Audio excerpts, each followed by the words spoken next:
కోడలతో మాట్లాడటం.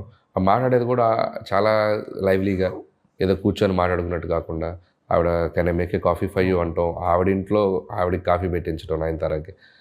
పెట్టించే ప్రాసెస్‌లో కథ చెప్తూ ఉండటం. దాంట్లో నుంచి ఒక ఇంపార్టెంట్ మ్యాటర్‌ని చాలా క్యాజువల్‌గా డెలివర్ చేయటం. లేడీస్‌కి అంటే జనరల్ అది ఫ్యాక్టే కదండీ. అంటే ఎక్కడైనా కూడా అమ్మాయిలు గానీ, ఎవరైనా గానీ మన ఫ్యామిలీకి, బ్లడ్ రిలేషన్‌కి ఫస్ట్ ఇంపార్టెన్స్ ఇస్తాం. హస్బెండ్ అన్నప్పుడు తెలియకుండా ఒక ఇది ఉంటుంది. మ్యూచువల్. అది అబ్బాయి అవ్వచ్చు, అమ్మాయి అవ్వచ్చు. బట్ జనరల్‌గా జరిగే ఒక హ్మ్, ప్రాసెస్ అది. సో, దాన్ని మనం ట్యాగ్ చేసి చెప్పడం వల్ల చాలామంది కనెక్ట్ అయ్యారు. చెప్పే విధానం నచ్చింది. అండ్ ఏదైనా థర్డ్ పర్సన్ ఉండకూడదు. So, anything you both should sort it out అది చెప్పాం. సో, అది చాలా బ్యూటిఫుల్ సీన్. సినిమా మొత్తంలో one of the highlight scene అది. అది పర్ఫెక్ట్ ప్లేస్మెంట్లో వచ్చింది. నా కెరియర్లో నేను చాలా మెచ్యూర్డ్గా, చాలా బాగా రైటింగ్ చేసిన సీన్ అని నేను పర్సనల్గా ఫీల్ అవుతాను. ఆ మహిళా సంఘాలు వాళ్ళు మాట్లాడుకునే సంభాషణ అది కూడా కూడా చిన్న సటైరిక్ ఫన్ అండి. అది ఎంటర్టైన్మెంటే. జరుగుతున్న సోషల్ లైఫ్లో, సొసైటీలో జరుగుతున్న పాయింట్స్ని మనం కొద్దిగా హాస్యంతో కలిపి చిన్న సెటైర్స్ వేయటం. సో, అది ఎక్కడ చేయొచ్చు. ఎక్కడైనా మనకు అవకాశం ఉన్నప్పుడే అది ఎవరి మనోభావాలు దెబ్బతినకుండా జరగాలి. సో, లక్కీగా లేడీస్ ఎక్కువ ఎంజాయ్ చేస్తున్నారు అది. సో, ఎందుకంటే 1%, 2% అలాంటి కేసెస్ చూస్తున్నారు కాబట్టి ఎవ్రీవన్ కెన్ రిలేట్ దట్. మన చిరంజీవి గారు కూడా ఇంటర్వ్యూలో చెప్పారు సార్, సురేఖ గారు మేడం అది బాగా ఎంజాయ్ చేశారు ఆ సీన్ అని. అవును. అదే చెప్తున్నాను కదా. చాలామంది ఎంజాయ్ చేశారు అది. సో, అది కూడా one of the highlight film. Okay. అంటే మెయిన్గా అంటే ఈ సినిమాలో మీకు మెయిన్గా టఫ్ అనిపించిన పార్ట్ ఏంటి సార్? అంటే చిరంజీవి గారితో సాంగ్ అంటే first situation song hook step లేదు. దాని ముందు వేరే సాంగ్లో ఉంది. ఆ సాంగ్ని మార్చడమే పెద్ద టఫ్ అనిపించింది నాకు. దాన్ని చిరంజీవి గారి టైమింగ్లోకి తేవాలి. ఒక గ్యాంగ్ లీడర్లో చిక్క చేయలేం. ఒక ఇంట్రడక్షన్ సాంగ్ వస్తే చిరంజీవి గారి అప్పట్లో బద్దలైపోయాయి థియేటర్స్. రౌడీలో కానీ, సో గరాణ మొగుడులో కానీ, బంగారు కొడిపెట్టి ఒక ఇంట్రడక్షన్ సాంగ్ ఎనర్జీ కావాలి అనే దాంట్లో చాలా స్ట్రగుల్ అయ్యాం. ఆ స్ట్రగుల్ అయిన దాంట్లో వచ్చిన పాటే హుక్ స్టెప్. అది మోడర్న్గా ఈ జనరేషన్కి బాగా రీచ్ అయ్యేలా అది బాగా వచ్చింది. అది వచ్చాక మీకు రిలీజ్ అయ్యాక తెలియకుండానే ఒక వైబ్ క్రియేట్ అయింది సినిమాకి. అది క్యారీ ఫార్వర్డ్ చేసాం. అంటే హుక్ స్టెప్ పాట కంటే ముందు ఒకలా ఉంది, హుక్ స్టెప్ పాట వచ్చిన తర్వాత ఒకలా ఉంది. అదే చెప్తున్నాను. ఆడియన్స్కి ఒక ఎక్సైట్మెంట్ క్రియేట్ అయింది. ఓ ఫ్యాన్స్కి కూడా ఈ సినిమా ఏదో మామూలు సినిమా కాదు, దీంట్లో మ్యాటర్ చాలా వేరేలా ఉండబోతుందని చెప్పి వాళ్ళు ప్రిపేర్ అయ్యి వచ్చారు. సో వాళ్ళ అంచనాలకు అందుకుంది సినిమా. ఈరోజు అద్భుతమైన విజయం సార్. చిరంజీవి గారితో ఉన్న ఆ ట్రావెలింగ్ ఎలా ఎంజాయ్ చేశారు? అంటే సినిమా డే 1 నుంచి సినిమా చిరంజీవి గారితో కథ చర్చల దగ్గర నుంచి మొదలైన జర్నీ ఈరోజు రిలీజ్ అయ్యే వరకు మా ఈక్వేషన్ మా ఇద్దరి మధ్య ఒక బాండింగ్ కానీ చాలా పీక్ చేరుకుందని చెప్పాలి. ఇద్దరం చాలా జెల్ అయ్యాం. ఇద్దరం ఒకరి మీద ఒక బిలీఫ్ ఉంది. ఇద్దరికి ఒకరికొక అండర్స్టాండింగ్ ఉంది. సో చాలు, ఇది ఒక అచీవ్మెంట్లా ఫీల్ అవుతున్నాను నేను. More than a blockbuster, more than a success, I got that a personal space with Chiranjeevi garu. That's enough for me. అంటే ప్రివ్యూ చూసిన తర్వాత వెంటనే చిరంజీవి గారు ఇంటికి వెళ్ళిపోయారు. ఆ మూమెంట్స్ ఎలా ఉంది? Extraordinary. And the moment, first moment cinema release అయ్యి అది ఆ పెద్ద హిట్ అని తెలిసాక ఆయన కలవటం, ఆయన అలా హక్ చేసుకోగానే ఆయన చిన్న నేను అఫెక్షనేట్గా ఆయన నన్ను ప్యాంపర్ చేశారు. అది బ్యూటిఫుల్ మూమెంట్ నా కెరియర్లో. రామ్ చరణ్ గారు సినిమాని బాగా ఎంజాయ్ చేశారు అందరూ. రామ్ చరణ్ గారు ఫ్యామిలీ అంతా బాగా ఎంజాయ్ చేశారు. రామ్ చరణ్, బుచ్చి అందరూ కలిసి వెళ్ళారు టీం.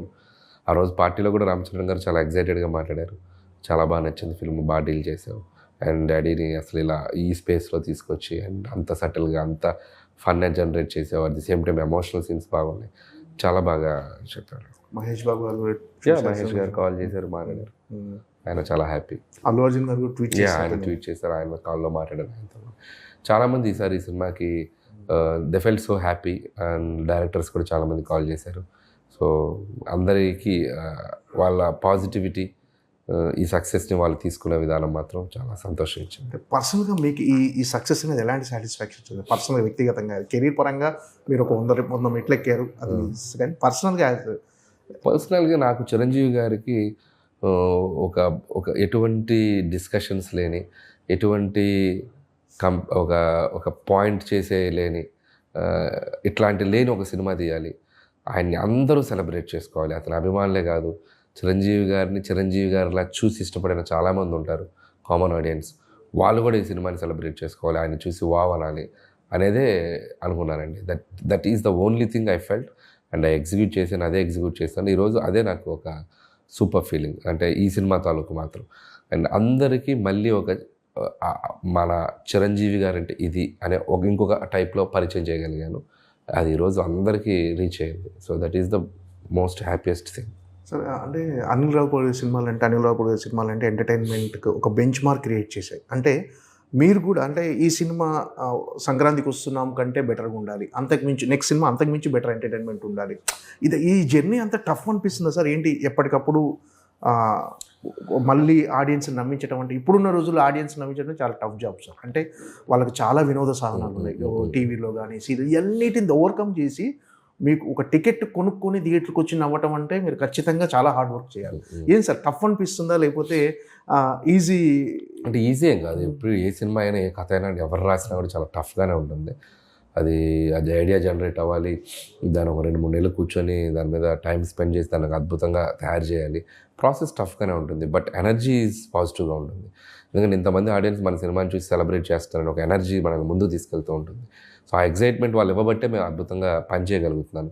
సో క్రెడిట్ అంటే వాళ్ళకే ఇవ్వాలి నేను. సో వాళ్ళ రిసీవింగ్ లేకపోతే నా సైడ్ నుంచి వర్క్ అంత బాగా హ్యాపీగా చేయలేను నేను. సో ఆ రిసీవింగ్ ఉంది కాబట్టే సో ప్రతి సినిమా టు సినిమా నన్ను నేను మార్చుకోవడానికి, ఏదో ఇంకోలా ట్రై చేయడానికి, ఈ హీరోతో ఇలా చేద్దాం, ఆ హీరోతో ఇలా చేద్దాం, చేసినట్టే మళ్ళీ చేయొద్దు, చేసిన గెటప్పే మళ్ళీ వద్దు, చేసిన క్యారెక్టరే మళ్ళీ వద్దు, ఇలా 1-4 అనాలిసిస్ చేసుకుంటూ వెళ్తాను. ఎందుకంటే ఆడియన్స్కి సేమ్ చూపిస్తే ఆ బోర్ ఫీల్ అయ్యే ప్రమాదం ఉంది, చూపించిన సినిమానే చూపించాడనే ప్రమాదం ఉంది. సో అవి కేర్ తీసుకుంటాను. సో అందుకే ఈసారి సీక్వెల్ చేయకపోవడానికి కూడా కారణం అదే. ఎందుకంటే మళ్ళీ అవే క్యారెక్టర్స్ ఆడియన్స్కి ఇంకొక ఫ్రెష్ కథ ఏదైనా చెప్దాం అనే ఒక ఫీలింగ్లో ఉన్నాను. ఈ 9 సినిమాల్లో మీకు బాగా కష్టపడిన కథ కానీ అంటే ఎక్కువ టైం తీసుకున్న కథ ఇది సార్? అంటే